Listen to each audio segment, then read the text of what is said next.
Please be seated. Let's give the Dunedin High School Honor Guard another round of applause.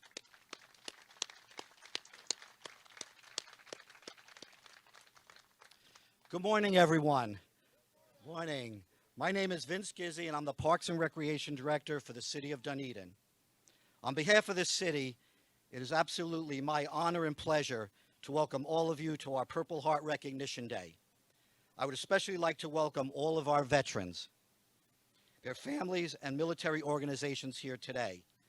America remains strong because of your inspiring selflessness and admirable courage. Most of us will never know the extent of your sacrifice, and no words can express our gratitude. Another round of applause.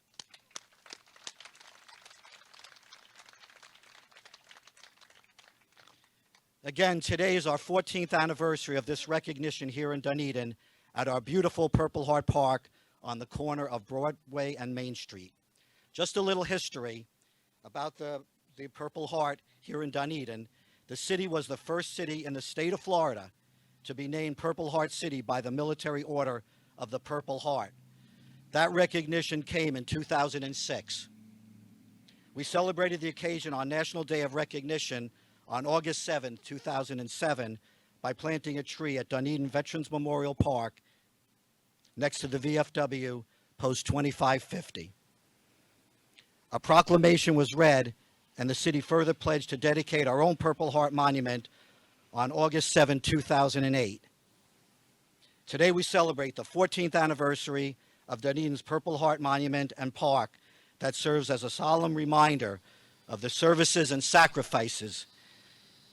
Here we gather together to reflect on the cost of freedom by paying tribute to all of our national and nation's Purple Heart recipients. One more time.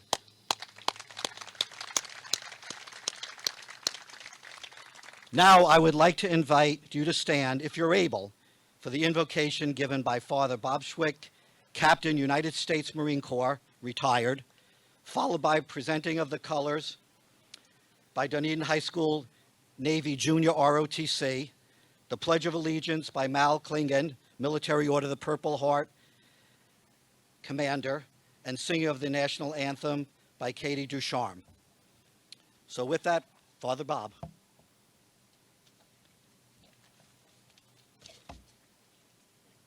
you. Thank you.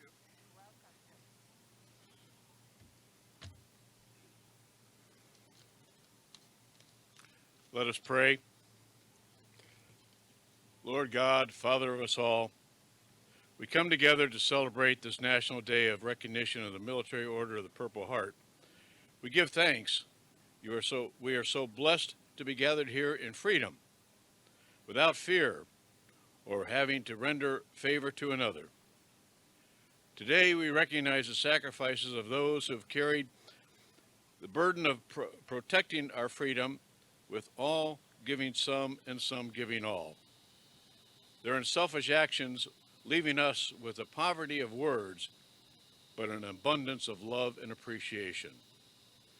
We also recognize the family members and the unsung heroes, our moms, our wives, our sisters, our brothers, who carried the burden without a complaint and helped soothe the physical and mental wounds we incurred. May this day inspire every one of us to share your eternal message of peace and love for one another. Amen.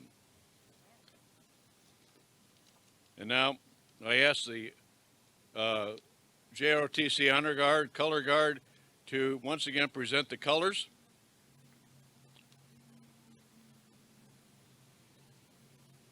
It's kind of a redundancy, isn't it? Oh, here it comes.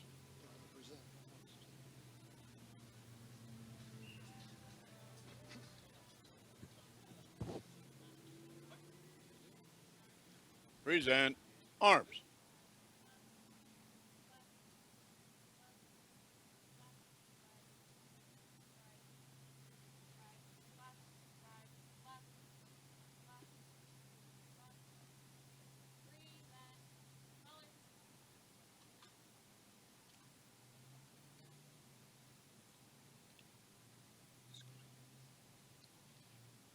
Please join me in saying the Pledge of Allegiance. I pledge allegiance to the flag of the United States of America and to the republic for which it stands, one nation under God, indivisible, with liberty and justice for all. Ready, two. Soup. Ready, two. And then we have the singing of the national anthem.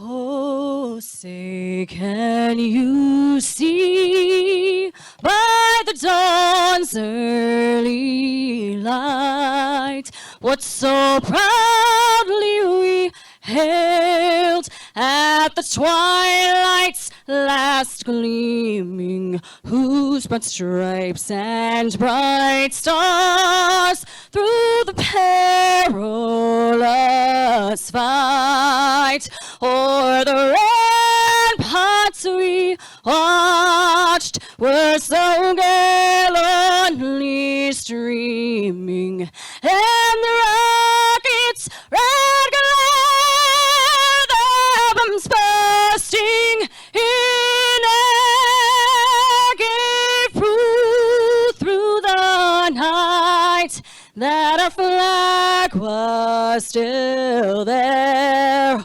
Oh, say does that star-spangled banner yet wave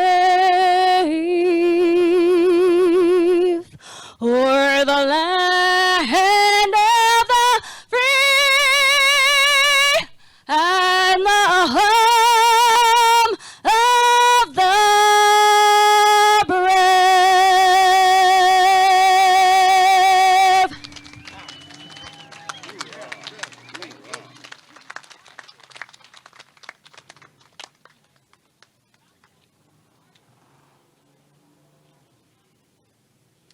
Thank you, Father Bob. Oh, please be seated. Thank you. Thank you, Father Bob, Mal, and Katie. Katie, that was beautiful. Thank you. Now I'd like to introduce Kim Allison with the American Gold Star Mothers, Inc., Tampa, and she will read the Soldier's Battle Prayer and say a few words. Thank you.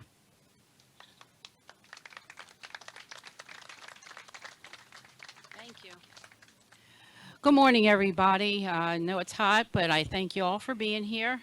My name is Kim Allison. I am the proud Gold Star mother of Specialist Zachary L. Shannon, who was killed in Afghanistan on March 11th, 2013.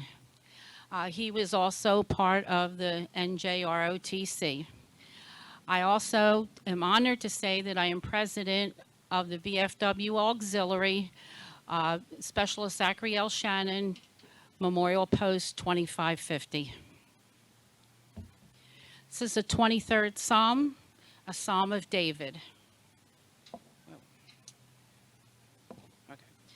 The Lord is my shepherd, I shall not want. He makes me lie down in green pastures.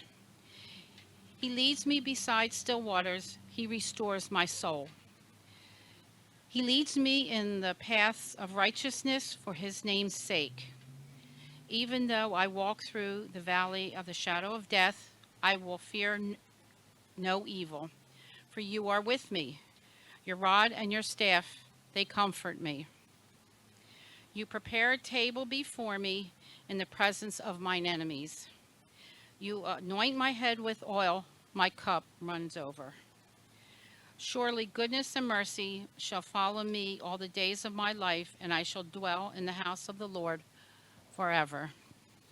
Thank you, and thank you for a wonderful Purple Heart ceremony. Thank you. Thank you, Kim. Now I'd like to add, this is new to our program this year. Jennifer Hannes will, with the Hidden Heroes program, is a caregiver advocate, and she would like to recognize and speak on behalf of our hidden heroes. So, Jennifer?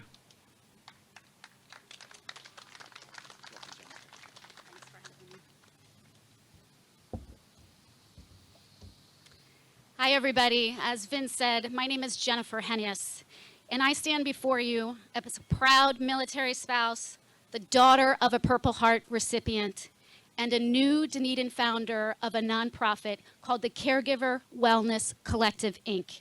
And it is my deep honor to be here with you today to recognize our nation's heroes.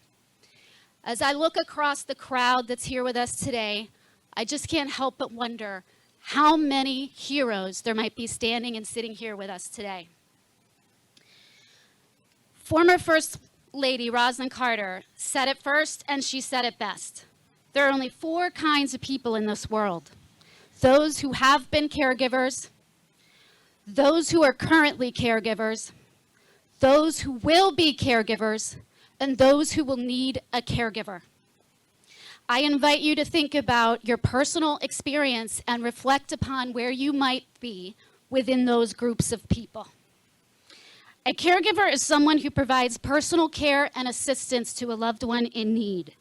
They take on a host of responsibilities, such as medication management, bathing, dressing, coordinating complicated medical appointments, to providing emotional support. There are an estimated 53 million caregivers across the country, and this is prior to the pandemic.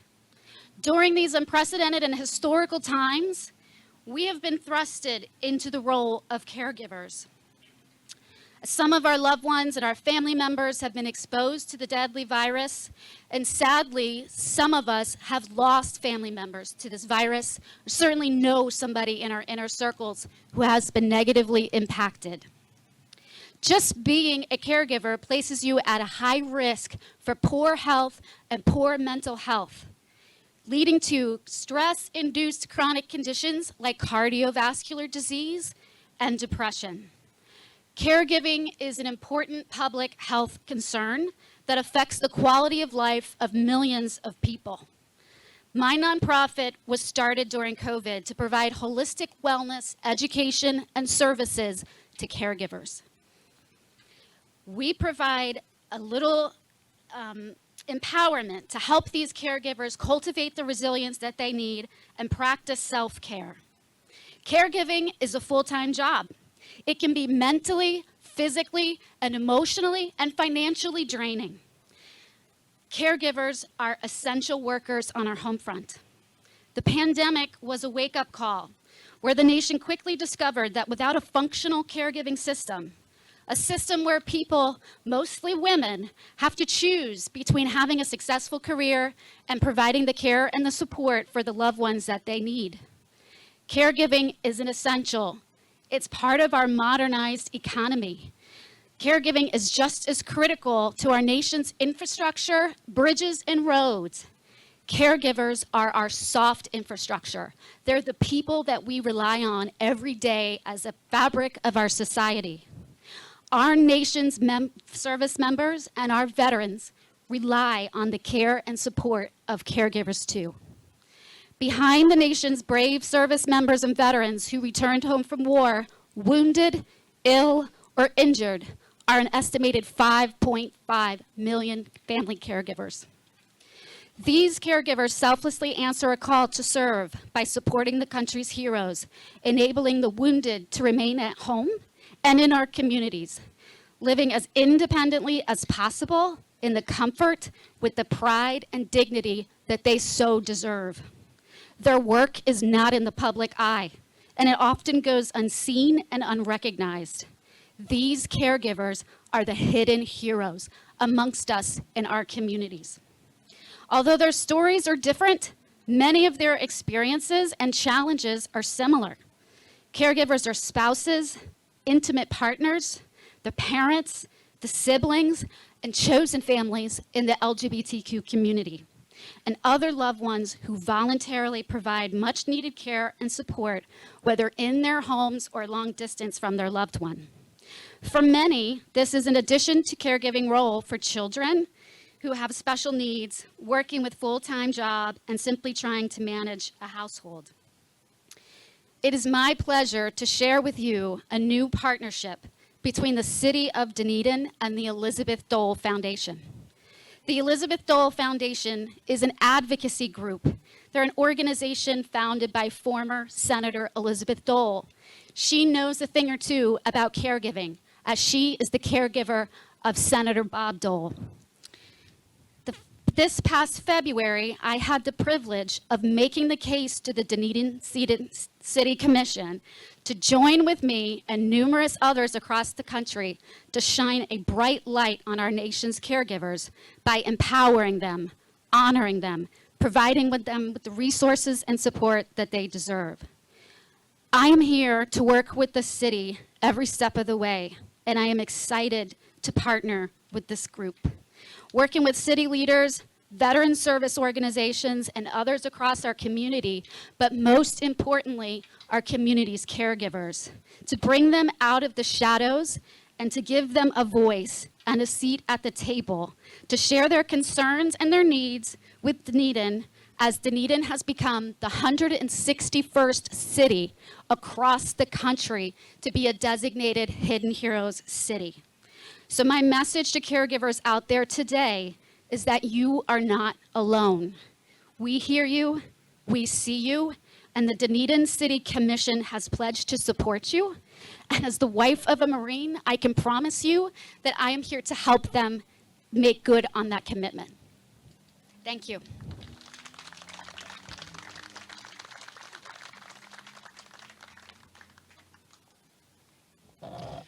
Thank you, Jennifer. And yes, in my notes also, I was going to mention that our City Commission did pass a resolution back in February supporting this program. And also our Military Advisory Committee reviewed the program prior to it going to our City Commission for approval. So I just want to make a few recognitions in the audience. We have our City Manager here, Jennifer Bramley. Jennifer? Our Deputy City Manager, Jorge Quintas. He's in the back.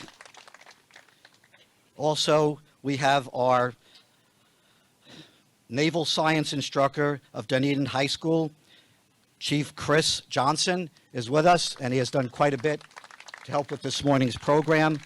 And I haven't seen him, but I will mention his name, our Principal of Dunedin High School, James Kiblinger, Principal of Dunedin High School, being a tremendous support of this program. It is now my pleasure to introduce the Honorable Mayor of the City of Dunedin, Julie Ward-Bajowski, who will introduce our City Commission and special guests. And as you know, our Mayor and our City Commission are very big supporters of all that we do in Dunedin for our military organizations. Julie?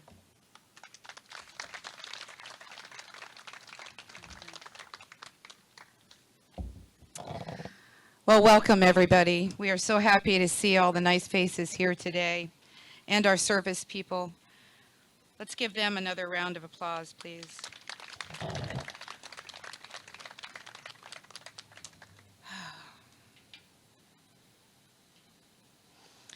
We are so honored and happy to be able to celebrate our Purple Heart Day right here in Purple Heart Park. And for those of you who don't know, the Order of the Purple Heart happens to be the oldest American military decoration for merit. It is awarded to members of the U.S. Armed Forces who have been killed or wounded in action or had maltreatment as a prisoner of war. These recipients are soldiers and heroes who have given the greatest sacrifices. And we honor them here today for their commitment to our country. They deserve our passion and respect. Again, let's give them a round of applause.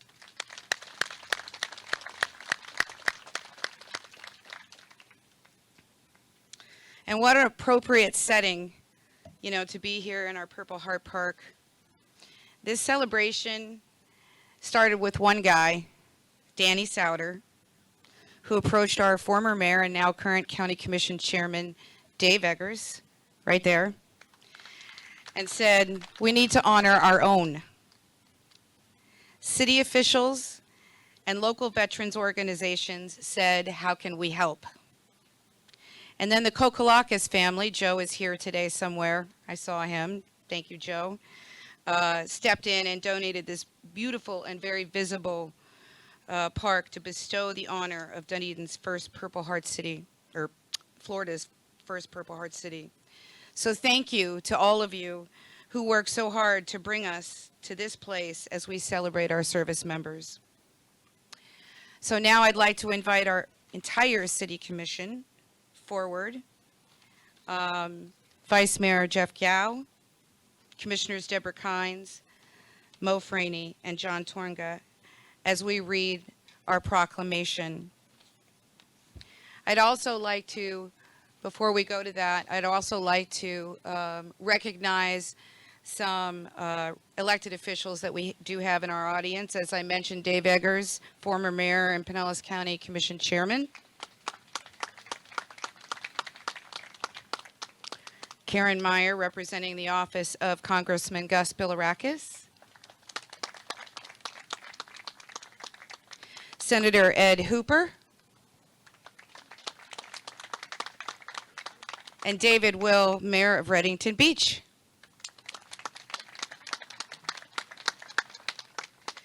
And so as we go to read our proclamation, I'd like to call forward some Purple Heart recipients that we do know are here in attendance. Commander Mal Klingman, Father Bob Swick, Ed Formosa, Patrick Kennedy, and Stan Beach. If you all could just stand right in the center here, please. And if I missed anybody and I didn't have your name and you're a Purple Heart recipient, please step forward.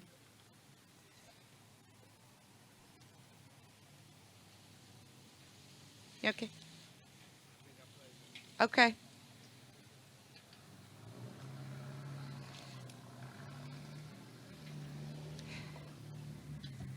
Thank you, gentlemen, for your service.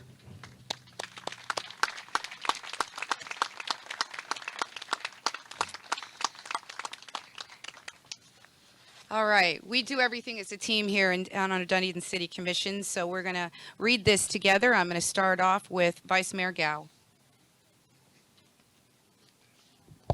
Thank you, Mayor.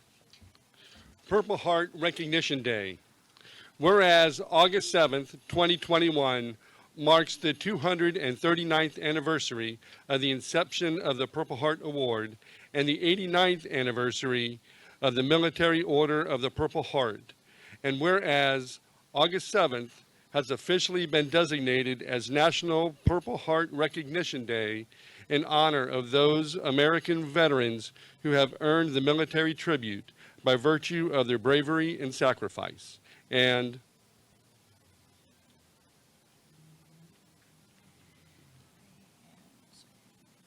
whereas the Purple Heart is specifically awarded to any member of the United States Armed Forces that has been wounded or killed in combat with a declared enemy of the United States. And whereas throughout history, brave and patriotic individuals have answered the call of duty and nobly engaged in the fight to eliminate the oppressive forces of tyranny that have threatened our freedom. And whereas on this 14th anniversary of the city of Dunedin being congressionally recognized as a Purple Heart City, the city celebrates Purple Heart Recognition Day and honors the sacrifice of our nation's men and women in uniform.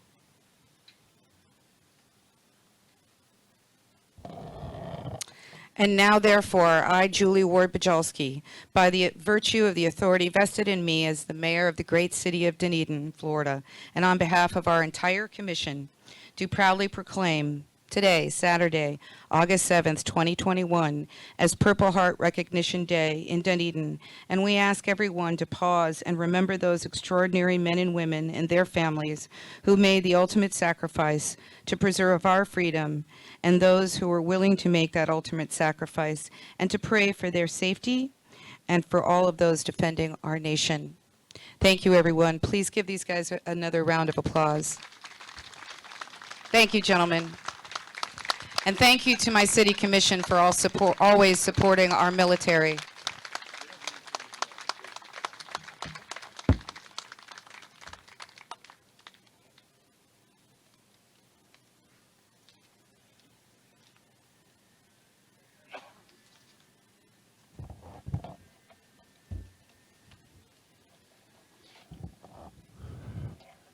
Good morning. I'm Scott Daniels. My father, Bob Daniels, served our nation in World War II in the Army Air Corps in the Philippines. He and his unit were attacked by the Japanese, and fortunately my dad survived, while some of his fellow buddies did not. My dad received a Purple Heart, and so I today honor my father and all the other veterans who have served, whether they received a Purple Heart or not.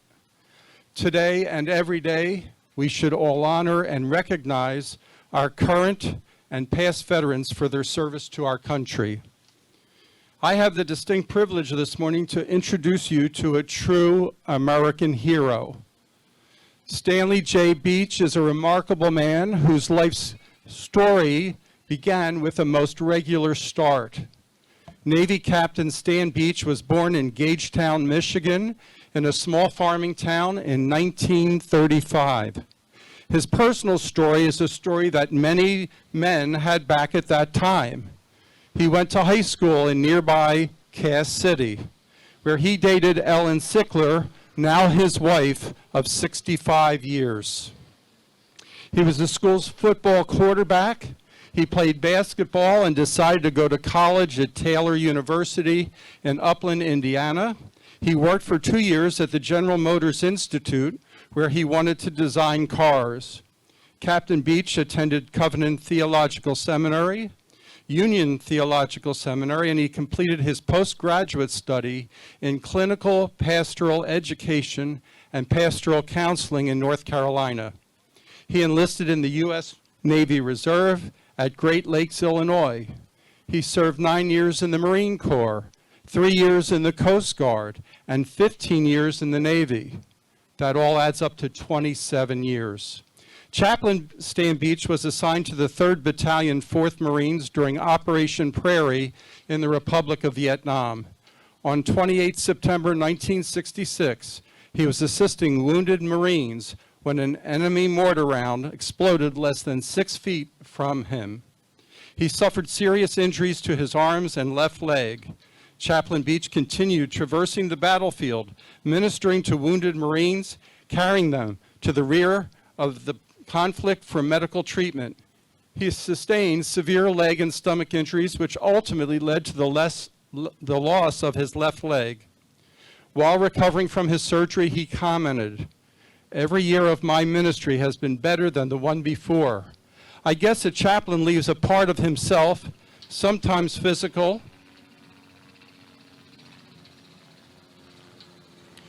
but always spiritual at every duty station." His words, his actions, and his caring was his life for those 27 years and ever since. Chaplain Beach's leadership has inspired many through his years of service and his life since he did serve. Many people have asked him if he has written a book about his truly remarkable life. He will read your lips because he is deaf now, and he'll answer, "I don't really like to talk about my life. I would rather tell you about our troops." I'd like to share with you 3 comments about Chaplain Beach. During Operation Ottawa, when a Marine was overcome by heat exhaustion and unable to keep up with his unit, then Lieutenant Beach remained behind with that Marine until he could be evacuated. Lieutenant Beach then carried the Marines' mortar rounds until rejoining the main unit that came from his Navy Commendation Medal citation. Then there was the time he couldn't get any food or water, and the troops couldn't, but Chaplain Beach gave a can of apricots even though he didn't have any food for himself. He was great, carrying wounded and doing everything until he was badly wounded. That was from Kim of Stars and Stripes. She was a reporter. And the third idea and consequence I want to share with you about this remarkable man. In an excerpt from a letter from Major General Richwine USMC retired, he said, "On Mudder's Ridge in Vietnam, I was watching this man, Captain Beach, walk through interlocking bands of grazing fire, and I couldn't believe what I had just seen. He did this without regard for his own safety. He did this without even a flinch, with explosives all around him and bullets whizzing by his head, yet without a misstep. He would ask, how are you doing? He would ask, what can he do for you? He cared for the dying and for the wounded. He brought you needed supplies, and he always had a smile on his face." Captain Stan Beach truly distinguished himself as a chaplain of the Marines, and he earned the Bronze Star for Valor, the Navy Commendation Medal for Valor, and the Purple Heart. Those are only 3 of many additional military and civic awards, and the Navy has established the Chaplain Stanley J Beach Leadership Award, and in 2011, the new Chaplaincy School and Center at Fort Jackson, South Carolina, was designated as the Captain Stanley J Beach Hall. One of his proudest positions among many recognitions is that he is the National Chaplain for the Military Order of the Purple Heart. So it is most fitting that today we honor, recognize, and welcome Chaplain Captain Stan Beach this morning as our keynote speaker.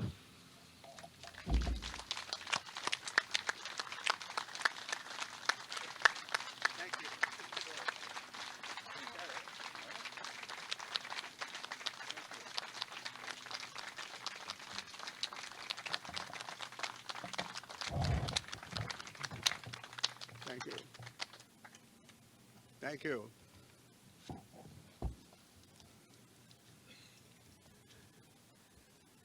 This is an honor, really an honor.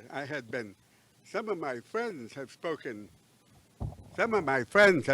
at your meetings years ago and were telling me about it. And they were impressed with the turnout. And I am impressed with the turnout here today. Thank you on behalf of all of our Purple Heart people.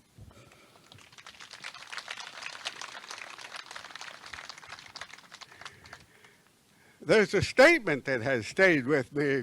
It's by a Roman general, Pericles. He said, "I would have you day by day fix your eyes upon the greatness of your country. And when you are filled with the spectacle of her, remember this: it was acquired by those who saw their duty and had the courage to do it." People who saw their duty and had the courage to do it is what this is all about. That's what we reflect on, the people that we remember. The courage and the sacrifice that many of you, as I have met you, many of you have contributed to that.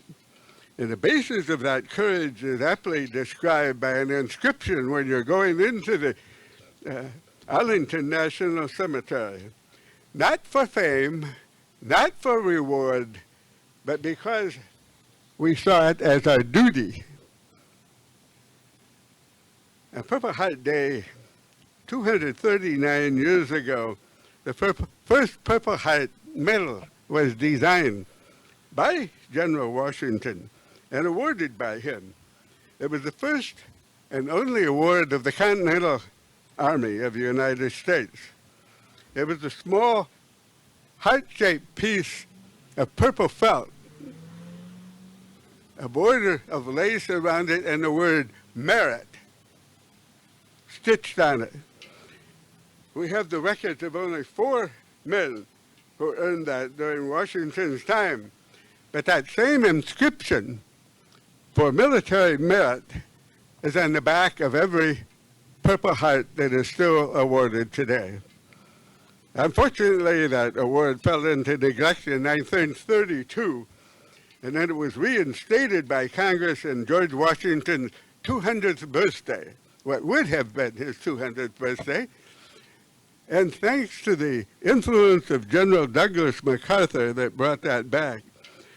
Now, Washington was well known, if you've read anything about him, for his deep respect and concern for the welfare and the morale of his troops.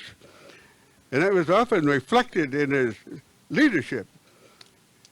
As a chaplain, I'm proud to say, one of his first requests to Congress was to request a chaplain for his troops. He was himself a very devout man of faith, and the records show that he sent an early request to a printer for a prayer book, and he wanted it to include the Psalms. His specific directions were it to be clear with good print, covered with red morocco, 7 inches long and 4 inches wide, and easy to carry in my pocket. He was a very devout man. When I was stationed in New York City, I was able to visit Fraunces Tavern, where Washington said goodbye to his troops. And then he walked up the street to the courthouse and was sworn in. And that Bible in which he was sworn in is brought out every year. I had the privilege of reading from it at one of those events. But records also show that while George Washington was devout in his faith, he supported every faith. He reached out to Father John Carroll, who was the first Roman Catholic leader of families when they settled in Baltimore. And when the first Orthodox Jewish synagogue was organized in Newport, Rhode Island, he made a special trip up to visit and welcome them and support them. He insisted on hiring, as I said, military chaplains of all faiths to support his troops. He was always specific about that. It didn't, and he said at first, well, all of your troops are Protestant, you have Protestant. He made sure that wasn't the case. Whatever the people needed in their enrollment, what it was. As I said, introduction, they said I had 8 years with the Marine Corps, 3 with the Coast Guard, 17 with the Navy. And in Vietnam, I was assigned to a Marine Infantry Battalion. We lost 397 men in just over 3 years in the country. 3 times that number were wounded. 22 men were killed in the last 9 days in Vietnam. I was one of those wounded. All of us wore, and you included, if you served, we all wore the same uniform. We salute the same flag. We march to the same cadence. And we come from all across this land to make sacrifices, to defend other people. Many veterans don't talk about that much, but the memories they carry are the stories that continue to shape our country, our military heritage, our pride. There's a statement from Scripture that pretty well sums it up. Though he be dead, yet he still speaks. All of these names up there, there's still an echo of memory in the hearts of those who knew them. Thank you for the perpetual mark and memory of them here. But before they were engraved in bricks, they were indelibly written on your heart, and that's why they're remembered. Former President Kennedy, himself a combat wounded veteran, and the only president combat wounded, said a nation reveals its character by not only the men that it produces, but the men that it remembers on days like today. And I thank you. Today, there are fewer veterans than ever before serving in the military. One writer has a book called Cultural Amnesia. A culture maintains its identity by passing on the sum of its values and ideas from one generation to the next. Another one said, without this sacred memory of the past, we're hollow people, not only empty of a past, but without a foundation to build a future. And that's what was so important about remembering them. We are what we remember. And the sacrifices and the service that were made by people from all services, whether wounded and those that we remember that were killed in action, they will never cease to exist. And I am so impressed, and I salute you that each year you honor them with a service like this. One Brit writer says, "Poor is the nation that has no heroes, and poorer is the nation that has heroes and forgets them." You didn't forget them. You're rich. Last week, I was visited by one of the men that I served with. His name was Chuck Lear. He was here to visit his son, who moved here for a new job. When he was wounded up on a hill in Vietnam, I remember him apologizing to all of us for getting wounded and taking up our time. He was a tough guy. Spent only a few months in the hospital, but he spent 2 years drunk. At the end of the 2 years, he said, "This is getting me nowhere." He's a smart guy. So one day he enrolled in college, got his degree, and was a CPA for the Internal Revenue for 30 years, mainly helping other veterans. During those years, he became an archery expert and participated in 3 different Paralympics. And in 2002, he won gold in those Olympics, shooting with one arm, with his teeth, and one leg, sitting in a wheelchair. When you serve with men like that, you never forget. Ned Seath, he spends his winters here. One of our companies, 2 machine gunners. Both of the machine gunners were wounded. His machine guns were both disabled. And in the dark, he took them apart and made one that worked, and set it up and stood behind it and held off the enemy until daylight. They found 32 dead Vietnamese in front of his foxhole. That recommendation that was made for the Navy Cross for Ned got lost someplace. Almost 30 years later, I got a call from the Secretary of the Navy's office that they were awarding Ned the Navy Cross. Would I and some of the other friends be there and participate in that event?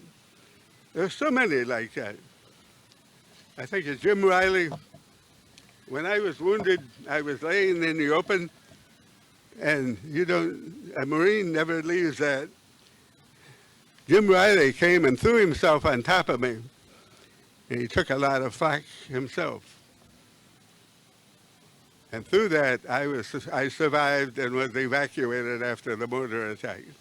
He lives in Orlando area today.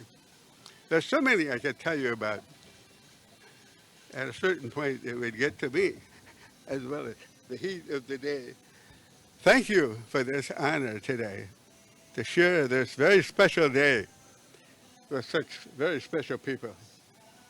Thank you.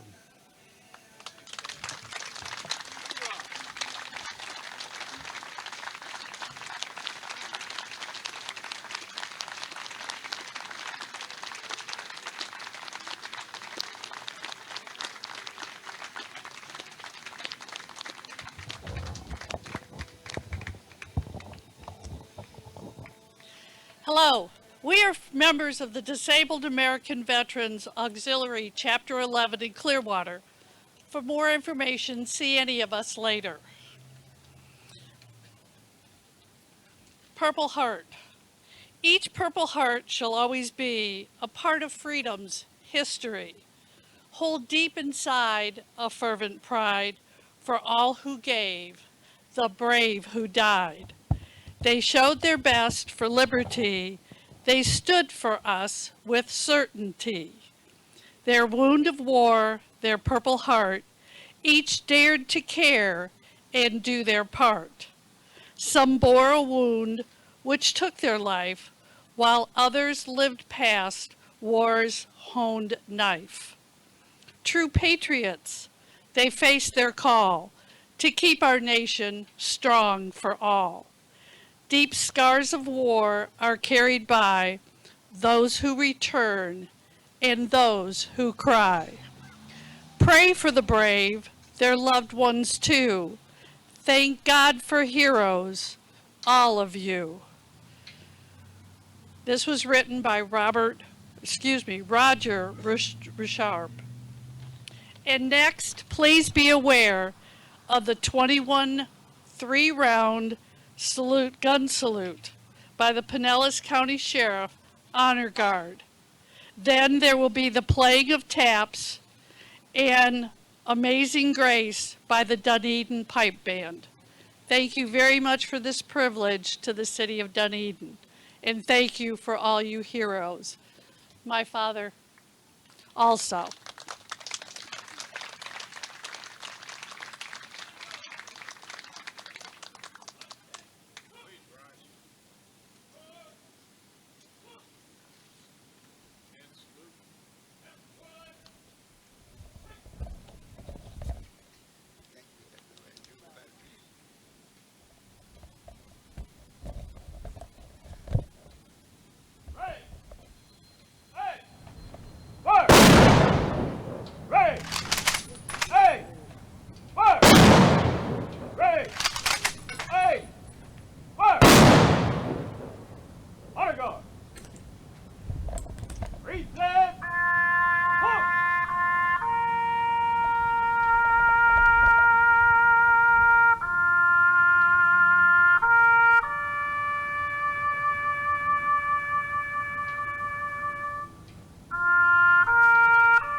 Please be seated. Wow. There are absolutely no words for that performance. Let's give them all a big hand, please.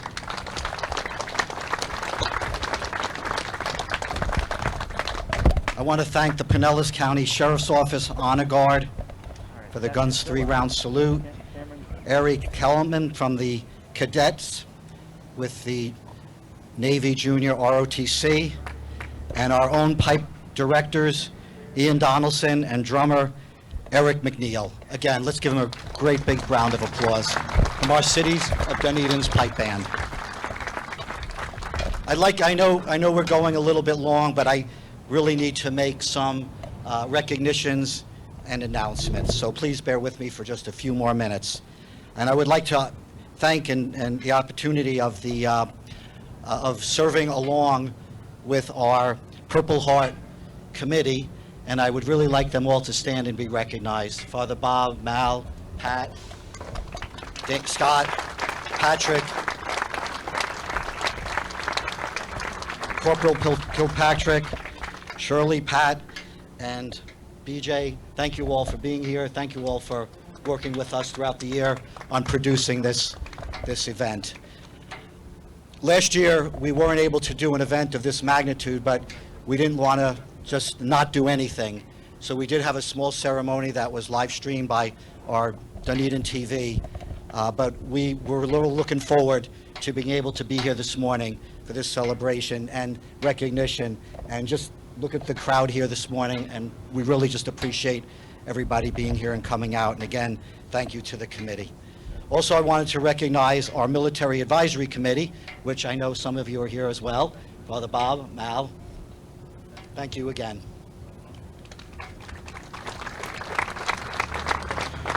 A special thanks to our Navy Junior ROTC and Chief Johnson for taking part in the ceremony this morning. Where are you, Chief Johnson? Thank you, and the members of the ROTC. I'd also like to thank our crew this morning from Parks, Joe McLemore, Brian Southern, and Kim Lee, who got the park dressed up this morning. We try to keep it this way year-round. We added a new Purple Heart flag behind the monument this year. And so thank you to Parks and all you do year-round on this park, and thank you for your assistance this morning.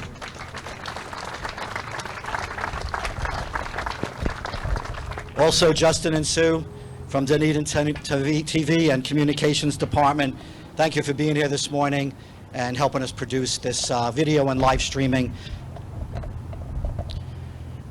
Now, I really want to give a special recognition to Jory Peterson and Heather Bonner. Jory, you have to step forward, Jory, please. Jory and Heather.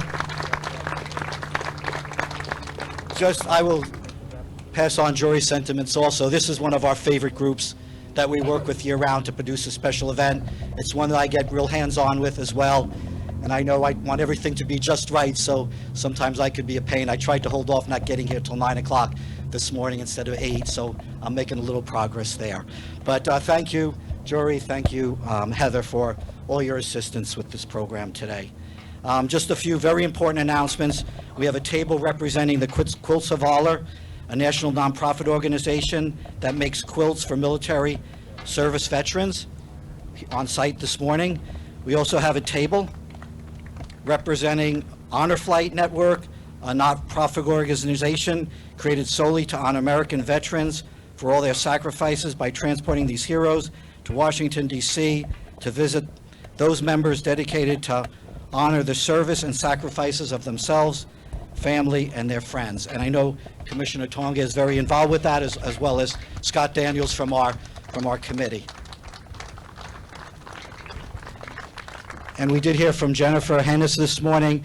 There's a table representing Hidden Heroes, which is an organization that brings vital attention to the untold stories of military caregivers and seeks solutions for tremendous challenges and long-term needs that they face.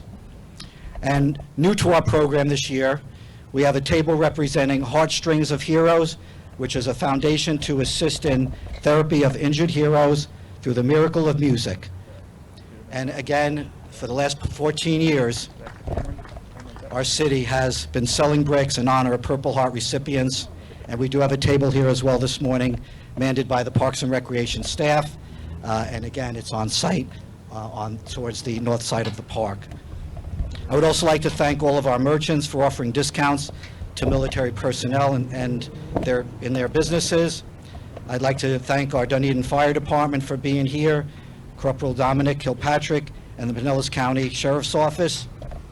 I'd like to thank our Cub Scouts, Pac 10, Hour of Light, and their parents for assisting with the programs and water for this ceremony, and also Random Acts of Flower, Jeanette Donahue, for providing the floral decorations this morning.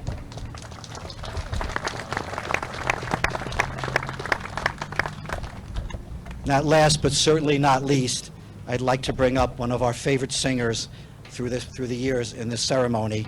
Sergeant Freddie Hayes with the Pinellas County Sheriff's Office will now sing God Bless America.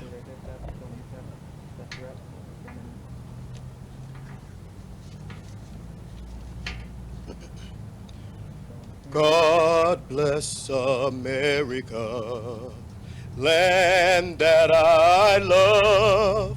Stand beside her and guide her through the night with the light from above. From the mountains to the prairie to the ocean white with foam. God bless America, my home, sweet home. God bless America, my home, sweet home.